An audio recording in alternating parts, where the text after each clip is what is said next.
गावात साश्रू नयनाने तिच्यावर अंत्यसंस्कार केले जात होते।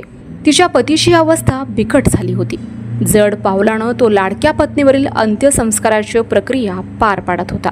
सर्वत्र तिच्या नातेवाईकांचा आक्रोश सुरू होता आणि जिच्यावर अंत्यसंस्कार सुरू होते तीच चालत आली हे पाहून गावातले लोक प्रचंड घाबरले। जर ही जिवंत आहे मग अंत्यसंस्कार कोणावर सुरू होते या विचाराने तर सर्वांनाच चिंतेत टाकलं।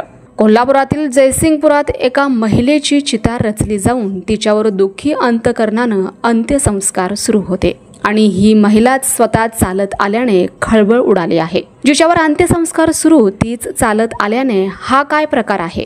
या प्रकाराने तिच्या नवऱ्यासह संपूर्ण कुटुंबाला तर धक्काच बसला, शिवाय गावाची झोप उडाली। घटनेची माहिती मिळताच जयसिंगपूर पोलीसही चक्रावले। घडल्या प्रकाराची चर्चा सुरू असताना ज्या महिलेवर अंत्यसंस्कार करण्यात आले ती कोण याचा शोध आता पोलीस घेत आहेत। बेपत्ता महिलेचा मृतदेह समजून कुटुंबियांनी तिच्यावर अंत्यसंस्कार केले, पण घडले मात्र विपरीतच। ज्या महिलेचा मृतदेह समजून अंत्यसंस्कार केले जात होते ती महिला साक्षात गावात हजर झाल्याने सर्वांनाच धक्का बसलाय। घटनेची माहिती मिळताच जयसिंगपूर पोलीसही चक्रावले। घडल्या प्रकाराची चर्चा सुरू असताना ज्या महिलेवर अंत्यसंस्कार करण्यात आले ती कोण याचा शोध आता पोलीस घेत आहेत।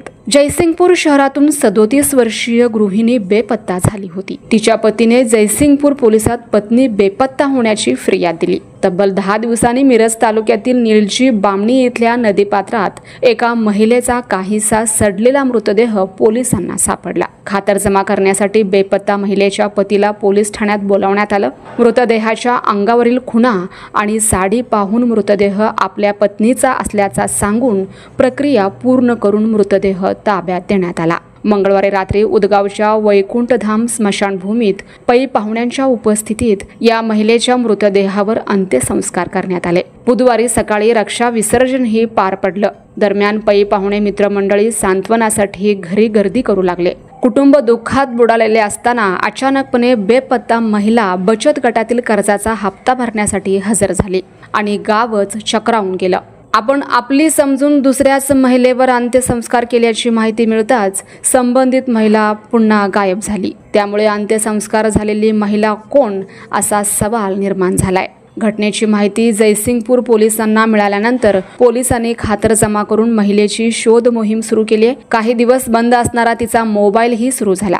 पोलिसांनी तिच्या मोबाईलवर संपर्क साधून ती ह्यात असल्याची खात्री केली। नंतर मनधरणी करून तिला पोलीस ठाण्यात बोलावून घेण्यात आलं। मृतदेह सापडलेल्या महिलेच्या गालावर असणारा तीळ आपल्या पत्नीच्याही गालावर होता। यावर तो मृतदेह पत्नीचा असल्याचं पतीने सांगितलं। केवळ गालावरील तिळामुळे दुसऱ्याच महिलेच्या मृतदेहावर अंत्यसंस्कार करण्याची वेळ कुटुंबियांवर आल्याने या विषयाची चर्चा सुरू आहे।